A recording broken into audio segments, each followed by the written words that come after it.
ఇక్కడ ఎక్కడిది ఫస్ట్ స్ట్రైట్గా ఉండండి లైన్లో నీట్గా ఉండండి అటు up and down general warming up కొంచెం దగ్గరికి వస్తే flat general warming up common గా ప్రతి ఒక్క ఈవెంట్ కి ముందు జనరల్ వార్మింగ్ అప్ ఇస్తాం కానీ స్పెషల్ వార్మింగ్ అప్ అంటే గేమ్ కి సంబంధించింది కానీ ఈవెంట్ సంబంధించి కానీ ఆ గేమ్ కి సంబంధించి నేర్పే వాటిని స్పెషల్ వార్మింగ్ అప్ అంటాం. ఈ వర్కౌట్స్ 100 మీటర్స్ కి ఈరోజు వర్కౌట్స్ మీకు అందించడం జరుగుతుంది. చాలా మంది ఇప్పుడు SI constable events post phone అని చాలా మంది నిరాశలో ఉన్నారు. కాకపోతే విత్ ఇన్ షార్ట్ టైమ్ లోనే ఈవెంట్స్ డేట్ కూడా వచ్చే అవకాశం ఉంది. కాబట్టి అందరూ వర్కౌట్ స్టార్ట్ చేయండి. వర్కౌట్లు స్టార్ట్ చేస్తే మంచి మెరిట్ వస్తుంది అందరికి. ఈరోజు మనం 100 మీటర్స్ కి వర్కౌట్లు ఎలా చేయాలని నేర్చుకుందాం. Okay, Hanuman jump. Okay, Hanuman jump చేయడం వల్ల ఏమైందంటే లెగ్ అనేది ఇట్లా స్లైడింగ్ అనేది ఓపెన్ అవ్వాలి. ఓకేనా, లెగ్ అనేది దూరం మనము ఇట్లా అడుగేస్తే దీన్ని ఇట్లా దీని డిస్టెన్స్ ఏంటంటే అడుగు అంటాం. అదే దీనికంటే ఎక్కువ దూరం వేసిన అనుకో దాన్ని స్లైడింగ్ అంటాం. అంటే మన 100 మీటర్స్ పరిగెత్తే వాళ్ళకి ఎక్కువ ఏం పడాలంటే స్లైడింగ్స్ పడాలి. అర్థమైందా? స్లైడింగ్ పడాలి, అదే స్పీడ్ తోటి మళ్ళీ లెగ్ తీసి ముందుకు ఇవ్వాలి. కాబట్టి హనుమాన్ జంప్ ఏంటంటే స్లైడింగ్ పడడానికి ఎక్కువ అవకాశం ఉంటుంది. ఓకే, హనుమాన్ జంప్ ఇక్కడ పీకెళ్ళి జంప్ చూడండి ఖచ్చితంగా ఈ లెవెల్ ఉండాలి. పర్లేదు అక్కడే ఉండదు.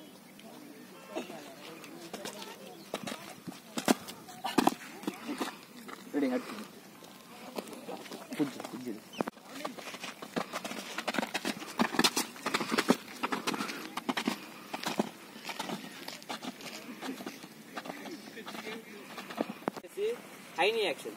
హైనీ యాక్షన్ ఎందుకు చేస్తామంటే 100 మీటర్స్ కి హ్యాండ్స్ అనేవి ఇట్లా చెస్ట్ కి ఇట్లా దగ్గర ఉండాలి. బయటకు వెళ్ళొద్దు, లోపలికి పెట్టొద్దు. ఓకేనా, హ్యాండ్స్ దగ్గరలో ఉండాలి. హ్యాండ్ స్వింగ్ అనేది ఇలా ఉండాలి. ఓకే, ఈ హైనీ యాక్షన్ చేయడం వల్ల ఏమైందంటే ఈ లెగ్స్ కి హ్యాండ్స్ కి కోఆర్డినేషన్. ఓకేనా, 100 మీటర్స్ పరిగెత్తితే చేతులు అలసిపోవాలి కానీ కాళ్ళు కాదు అలసిపోవాల్సింది. అంటే అంత ఎక్కువ స్వింగ్ చేయాలి. ఓకేనా, చూడండి హైనీ యాక్షన్ కరెక్ట్ గా మనం ఇప్పుడు లెవెల్లో రావాలి. ఇప్పుడు లెవెల్లో వచ్చి దీన్ని ఇట్లా యాక్షన్ చూపించాలి. ఓకేనా, రెడీ. హైనీ యాక్షన్ ఇది రన్నింగ్ లో ఇట్లా రావాలి. కాబట్టి మనం ఏం చేయాలంటే హైనీ యాక్షన్ కరెక్ట్ గా మనం రన్నింగ్ మూవ్మెంట్ నేర్చుకుంటాం ఫస్ట్. తర్వాత ఇంప్రూవ్మెంట్ ఎలాది అనేది తర్వాత వీడియోలు చూద్దాం. ఓకేనా, ఫస్ట్ హైనీ యాక్షన్ ఏంటంటే ఓకే రెడీ ఇట్లా కంటిన్యూగా చేస్తూ ట్రాక్ లోనే వెళ్ళండి. Okay ready.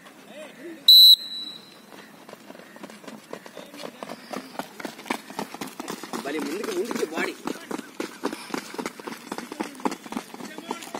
Okay, halt.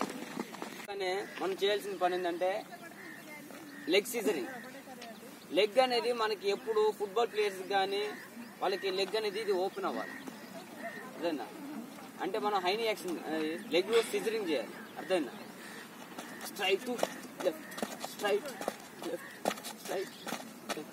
ఇది చేయడం వల్ల ఏమైందంటే మన లెగ్ అనేది ఫ్లెక్సిబిలిటీ వస్తుంది. ఇది ఫ్లెక్సిబిలిటీ వస్తేనే మనం రన్ అనేది ఎంత ఎక్కువైనా చేయగలుగుతాం. లెగ్ అనేది ఫ్రీగా తిరగలుగుతాం. ఓకేనా? ఓకే,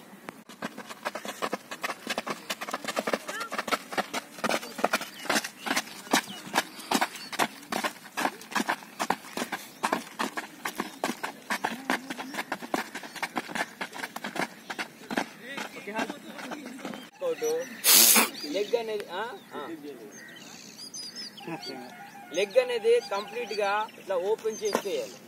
ఇప్పుడు సైడ్ చేసినాం కదా, చేసిన దాన్ని మనం ఇప్పుడు ఇట్లా ఓపెన్ చేయాలి బయటకి. ఓకేనా, ఇట్లా ఆల్టర్నేట్ గా మనం 100 మీటర్స్ పరిగెత్తేటప్పుడు కరెక్ట్ గా ఈ యాక్షన్ అనేది ఇట్లా రావాలి. అలా రావాలంటే మనం ఫస్ట్ ఈ వర్కౌట్ నేర్చుకోవాలి. అర్థమైందా? ఇవన్నీ వర్కౌట్ చేయడం వల్ల ఈ చెప్పే ప్రతి ఒక్క స్కిల్ అనేది మన 100 మీటర్స్ లో ప్రజెంటేషన్ చేస్తేనే ఇంప్రూవ్మెంట్ వస్తుంది. ఇప్పుడు ఏదో నేర్చుకుని తర్వాత వదిలేస్తే రాదు. తర్వాత మనం ఏదో పరిగెత్తున్నా అంటే రాదు. ఇవన్నీ చేస్తేనే ఇంప్రూవ్మెంట్ ఉంటుంది. అర్థందా? నెక్స్ట్ ఎక్సర్సైజ్ లెగ్ అనేది పైకి తీసుకొచ్చి ఇలా గ్లైడింగ్ చేస్తూనే ఉండాలి. రెడీ?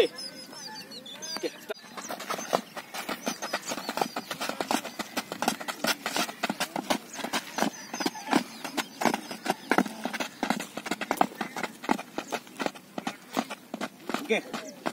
ఎక్సర్సైజ్ వచ్చేసి ఇది చాలా ఇంపార్టెంట్ స్కిల్. ఇది 100 మీటర్స్ కి లాంగ్ జంప్ కి మెరిట్ రావాలంటే ఖచ్చితంగా ఇచ్చేయాల్సింది. ఎందుకంటే ఈ హ్యాండ్స్ మూవ్మెంట్ లెగ్ మూవ్మెంట్ ఇట్లా కోఆర్డినేషన్ చేస్తే ఖచ్చితంగా ఇంప్రూవ్మెంట్ ఉంటుంది. అదే బాడీ కూడా కరెక్ట్ గా పొజిషన్ లో ఉండాలి. రన్ చేసేటప్పుడు బాడీ ఎప్పుడు నీ ట్రాక్ లో స్ట్రైట్ గానే ఉండాలి. నీ చెస్ట్ నీ విడ్త్ లెవెల్లో ఉండాలి. ఖచ్చితంగా ఇట్లనే ఉండాలి. హ్యాండ్స్ అనేవి బయటకు వెళ్ళొద్దు. మళ్ళీ చెప్తున్నా, ఖచ్చితంగా ఇక్కడే ఉండాలి. చెస్ట్ దగ్గరలో ఉండాలి. ఇలానే ఉండాలి. ఓకేనా? ఒకసారి చూడండి డెమోన్స్ట్రేషన్. చాలా ఇంపార్టెంట్ అండి ఇది. ఓకేనా? అగైన్ చూడండి.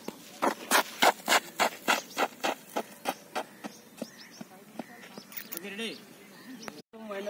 కోఆర్డినేషన్ చేయండి. Okay ready?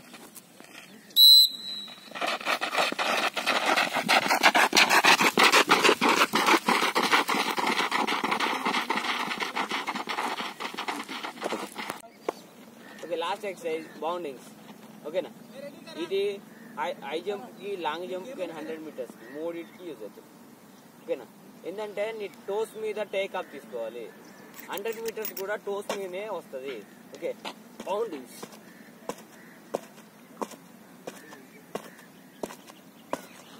ఇది 100 మీటర్స్ కి హై జంప్ కి లాంగ్ జంప్ కి యూజ్ అవుతుంది స్కిల్. ఓకేనా? ఇది ఎంత పర్ఫెక్ట్ గా వస్తే అంత పర్ఫెక్ట్ గా హై జంప్ వస్తుంది. టేకప్ తీసుకుని బాడీని లిఫ్ట్ చేయడానికి. హై జంప్ వచ్చేస్తే ఏ లెగ్ మీద నీ స్ట్రాంగ్ లెగ్ ఉందో ఆ లెగ్ మీద టోస్ మీ తోటి క్రాస్ చేయడానికి కానీ వెళ్ళి చేయడానికి కానీ యూజ్ అవుతుంది. ఓకేనా? Again boundings. రెడీ?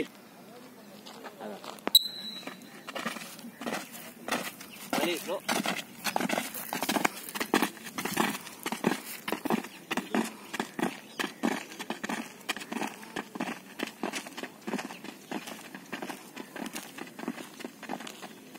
ఓకే, హాల్ పెడదాం. Right right. అయిపోయినాక ఎమ్మటే చేయవలసిన పని ఏంటంటే 20 యార్డ్స్ కానీ 30 మీటర్ డాష్ కానీ ఓకే ఇవి పెట్టుకొని పిల్లల్ని డాష్లో రన్ చేయించాలి. 30 మీటర్స్ కానీ 60 మీటర్స్ కానీ. ఫస్ట్ 30 మీటర్స్, ఒక 2 days తర్వాత 60 మీటర్స్, ఒక 2 days తర్వాత 90, ఒక 2 days తర్వాత 120. అట్లా డాష్గా విభజించుకొని వాళ్ళ టైమింగ్ అనేది తీస్తూ ఉంటే వాళ్ళకి ఒక కాన్ఫిడెంట్ అనేది వస్తుంది. ఈ వర్కౌట్స్ చేయించిన తర్వాత పర్ఫెక్ట్ అయిన తర్వాత ఈ డాష్లో పరిగెత్తడం వల్ల 100 మీటర్స్ అనేది ఇంప్రూవ్ అవుతుంటుంది. ఒకటేసారి at a time long run చేయడం వల్ల 100 మీటర్స్ టైం అనేది మంచి మెరిట్ అనేది రాదు. కాబట్టి షార్ట్ సింపుల్ టు కాంప్లెక్స్ మెథడ్లో వెళ్తే అందరూ మంచి రిజల్ట్ తీసుకోవడం జరుగుతుంది.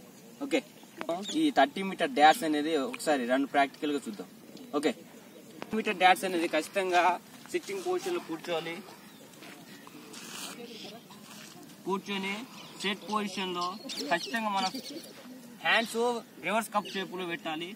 మీ లైన్ ఎంత విడుతుంటే అంత విడుతులో మీకు కంఫర్టబుల్ గా. తర్వాత వచ్చేసి సెట్ పొజిషన్ లో ఖచ్చితంగా ఈ నీ అనేది బెండ్ కాకూడదు. బ్యాక్ లెగ్ది హెడ్ డౌన్ లో ఉండాలి. కరెక్ట్ పొజిషన్ లో ఉండాలి. తర్వాత గో అనగానే ఇట్లా బాడీని పుష్ చేసి ఇట్లా వెళ్ళాలి. ఓకేనా? కరెక్ట్ గా ఈ యాక్షన్ లో వచ్చేసి ఉండాలి. రెడీ? అక్కడే కూర్చోండి. ఒకటే లేదు ఎందుకెళ్ళి మామూలు చేయండి. కాకపోతే స్పీడ్ చేయండి. కొంచెం చేసినట్టు స్ట్రైట్ వర్క్ చేయండి. సెట్.